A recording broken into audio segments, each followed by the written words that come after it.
নমস্কার প্রিয় কৃষক ভাইয়েরা, আপনারা দেখছেন আপনাদের প্রিয় কৃষি বিষয়ক YouTube channel agriculture helper Bengali.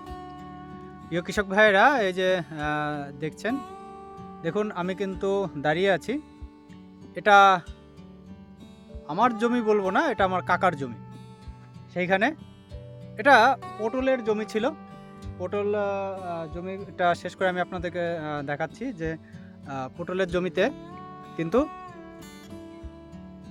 দেখুন, এই যে পটলের এটা জমি ছিল, পটলের লতাগুলোকে কেটে দেওয়া হয়েছে এবং সেই মাচাতেই কিন্তু দেখুন সিম গাছ বসানো হয়েছিল এবং কত সুন্দর কিন্তু ফুলও এসছে।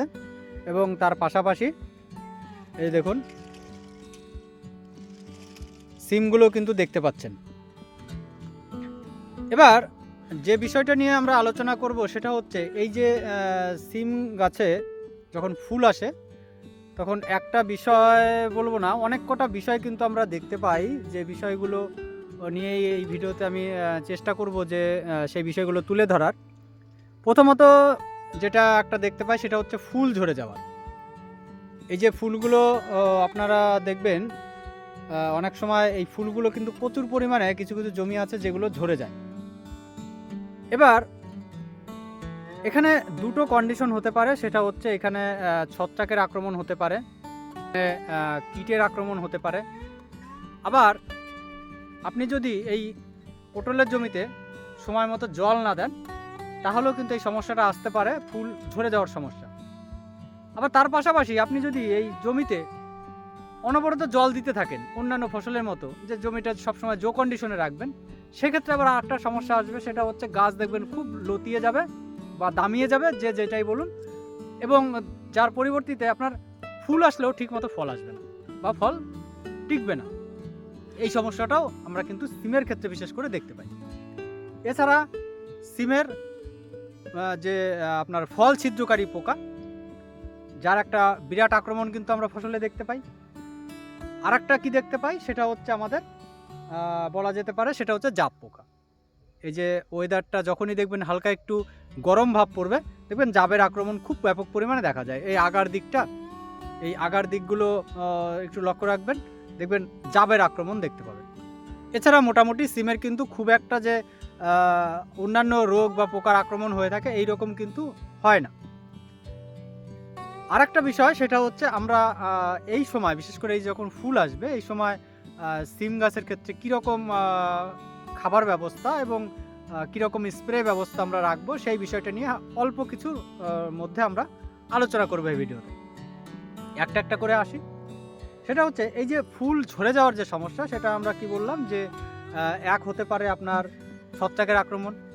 তো সচরাচর সেটা আপনারা দেখবেন, যদি ছত্রাকের আক্রমণ হয় তাহলে নর্মালি সিম গাছের ক্ষেত্রে আপনার হেভি যে ছত্রাকনাশক আপনাকে ব্যবহার করতে হবে এমনটা কিন্তু নয়। খুব সামান্য কম দামের যে সকল ছত্রাকনাশকগুলো আছে, নর্মালি সাব পাউডার, আপনি ম্যাঙ্কোজেব, কার্বনডাজেব যে সাব পাউডার আছে, সাব পাউডার প্রতি লিটার জলে 2 থেকে 2.5 গ্রাম পরিমাণে নিয়ে স্প্রে করে দিন, তাতেই যথেষ্ট।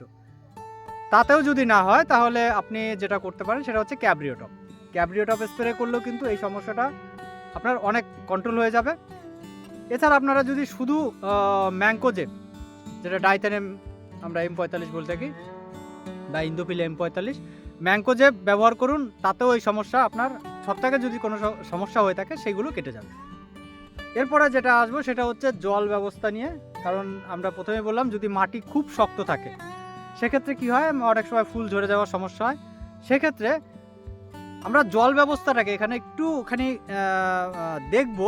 দেখবো বলতে জলটা আমরা যে মাটিটা খুব যেন শুকিয়ে না যায় এই বিষয়টা খেয়াল রাখবো। এছাড়া মাটিতে আপনার যখনই দেখবেন যে শুকিয়ে যাচ্ছে আর জল দিচ্ছেন এমনটা করবেন না, মাটিটা একটুখানি শুকাতে দিন, 2-4 দিন শুকাতে দিন, তারপরে জল দেবেন। কারণ একটা কথা বললাম, আপনি যদি সচরাচর সবসময় জল দিতে থাকেন বা আপনি যদি মনে করেন যে আমি অন্যান্য ফসলের ক্ষেত্রে কী হয়, অনেক ফসলে যে আমরা জমির মাটিটা জো কন্ডিশনে রাখি, তাহলে কি হয়, ওই কি বললাম যে এই লতাগুলো দামিয়ে উঠবে, যার ফলে ফলনটা আপনার অলরেডি কম আসবে। তো এই বিষয়টা কিন্তু আমাদের একটু লক্ষ্য রাখতে হবে, তাই জল ব্যবস্থাটা একটু ঠিকঠাক মতো করতে হবে। এবার যেটা আসবো সেটা হচ্ছে ফল ছিদ্রকারী পোকা। দেখুন, ফল ছিদ্রকারী পোকার জন্য এখনো পর্যন্ত আমি যেটা দেখতে পেয়েছি বা যেটা এই বছর ব্যবহার করছি সেটাই আপনাদের বলছি। আপনি যে এটাই ব্যবহার করবেন এমনটা কিন্তু নয়। সেটা হচ্ছে আমি ইসাবিয়ন ব্যবহার করেছিলাম যখন ফুল সবে মাত্র আসতে শুরু করেছে, সেই সময় ইসাবিয়ন ব্যবহার করেছি। এবং তারপরে আপনার যেটা হচ্ছে সেনজেনা কোম্পানির আলিকা, এটা আমি তার পরের স্টেপে ব্যবহার করেছি যখন একটুখানি যখন গুটিগুলো মানে সিমের যে ফলগুলো সাইজ একটুখানি সামান্য বড় হয়েছে, সেই সময় সেনজেনা কোম্পানির আলিকা ব্যবহার করেছি। এতে কী হয়, অনেক সময় যে ফল মাছির আক্রমণ বা বিভিন্ন ধরনের শোষক মাছির আক্রমণ এবং ফল ছিদ্রকারী পোকা এই সবগুলোকেই কন্ট্রোল করতে পারে।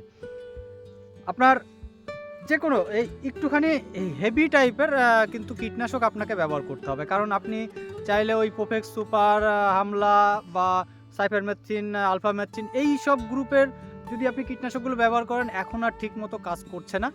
একটুখানি হেভি কীটনাশক আপনাকে ব্যবহার করতে হবে, বা নতুন টেকনোলজির যে সকল কীটনাশকগুলো বাজারে এসছে এইরকম কীটনাশক ব্যবহার করতে হবে। তাহলে কিন্তু এই ফল ছিদ্রকারী পোকার হাত থেকে কিন্তু রক্ষা করা যাবে। কারণ দেখুন, ফল ছিদ্রকারী পোকা এখন কিন্তু ব্যাপক পরিমাণে বেড়েছে, কারণ সেটা আমাদেরই দোষে, এটা নিয়ে কথা বলার নেই। কারণ আমরা এই কম দামের কীটনাশকগুলো ব্যবহার করে করে তাদের মধ্যে একটা রেজিস্ট্যান্ট পাওয়ার তৈরি করে নিয়েছি, যার ফলে এখন এই সকল কীটনাশকগুলোতে দিয়ে অর্থাৎ ব্যবহার করে কিন্তু আমরা আর ঠিকমতো ভালো রেজাল্ট কিন্তু দেখতে পাচ্ছি না। তো যাই হোক, কীটনাশকের কথাটা বললাম। এবার হচ্ছে আমাদের খাবার ব্যবস্থা। আমরা এখানে কি ধরনের খাবার ব্যবস্থা রাখবো? দেখুন, এটা হচ্ছে আপনার এককালীন তো মানে ফল দেবে না, কারণ এ হচ্ছে আপনি ফল ছিঁড়বেন আবার ফল আসবে, ফল ছিঁড়বেন আবার ফল আসবে। তাহলে আপনাকে এখানে যেটা করতে হবে সেটা হচ্ছে এনপিকের যে ব্যালেন্সটা, বিশেষ করে এনপিকে সারের যে ব্যালেন্সটা, সেটা কিন্তু আপনাকে কন্টিনিউ সমানভাবে রাখতে হবে। আর সমানভাবে রাখার জন্য আপনাকে যেটা করতে হবে সেটা হচ্ছে আপনি 15-15-15 যে এনপিকে সুফলা আমরা যাকে বলে থাকি সেটি ব্যবহার করতে পারেন গাছের গোড়ায় গোড়ায়। আর যখনই আপনি এই সার ব্যবহার করবেন, একটা কথাই বলবো, সেটা হচ্ছে তখন জমিটার মাটিটা যেন জো কন্ডিশনে থাকে, বা জলসেচ দেওয়ার 1-2 দিন পরে ব্যবহার করুন। সেক্ষেত্রে কিন্তু ভালো রেজাল্ট কিন্তু আপনি দেখতে পাবেন। আপনি যদি শুকনো মাটিতে ব্যবহার করেন তাহলে কোনো রকম রেজাল্ট কিন্তু আপনি দেখতে পাবেন না। এই বিষয়টাকে একটুখানি মাথায় রাখতে হবে। আর এছাড়া আপনারা এই সিমের জমিতে সর্ষের খোলটাও ব্যবহার করতে পারেন, তবে এটা খুব মানে বেশি পরিমাণে ব্যবহার করতে হবে এমনটা নয়, সামান্য পরিমাণে আপনি ব্যবহার করতেই পারেন। আর এবার যদি আমরা স্প্রে নিয়ে আলোচনা করি, যে আমাদের এই ফুল থেকে আরও বেশি পরিমাণে আমরা কীভাবে ফলন পাবো সেই বিষয়টি নিয়ে যদি বলি আমরা, সেক্ষেত্রে দেখুন, আমার প্রথম যেটা আমরা বলবো সেটা হচ্ছে একটা আপনাকে পিজিআর রাখতে হবে।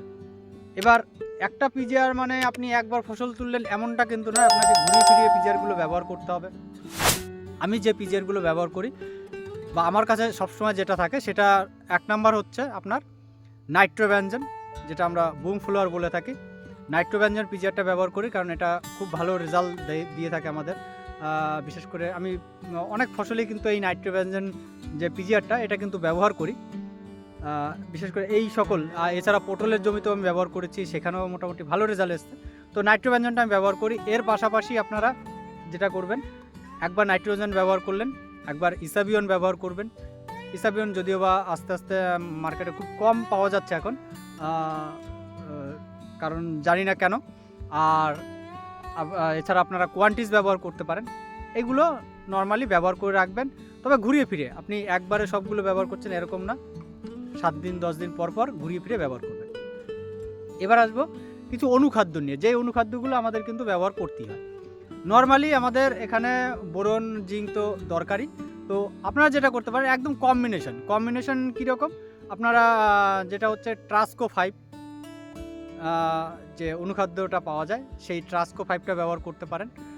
ট্রাস্কো 5টা আপনারা ব্যবহার করবেন মোটামুটি আপনার প্রতি লিটার জলে 1.5 থেকে 2 ml হারে। আর যেটা হচ্ছে আপনার ব্যবহার করতে পারেন মাল্টিপ্লেক্স কোম্পানির মাল্টিপ্লেক্স জেনারেল লিকুইড, যেটা আমি কিন্তু ব্যবহার করি, প্রায় ফসলেই ব্যবহার করি, কারণ এটা অনেক পুরনো এবং এর রেজাল্ট কিন্তু কোনো দিন আপনি বলতে পারবেন না যে এর রেজাল্ট খারাপ। এটা কিন্তু খুব ভালো ব্যবহার করা যেতে পারে। এছাড়া অ্যারিস কোম্পানির মোবোমিন, এটাও আপনার ব্যবহার করতে পারেন, আমিও ব্যবহার করি। তো এইগুলো কিন্তু ঘুরে ফিরে যদি আমরা ব্যবহার করি তাহলে কিন্তু মোটামুটি বিশেষ করে এই সকল লতানো ফসলের ক্ষেত্রে কিন্তু ভালো রেজাল্ট কিন্তু দেখতে পাওয়া যায়। আর আরেকটা বিষয় হচ্ছে সেটা হচ্ছে আপনাদের বলতে ভুল হয়ে গেছে, সেটা হচ্ছে যেটা আপনি পিজিআরের কথা বললাম তার যে ডোজ, যেটা বুম ফ্লোয়ার আপনার ব্যবহার করতে হবে প্রতি লিটার জলে 2 ml হারে।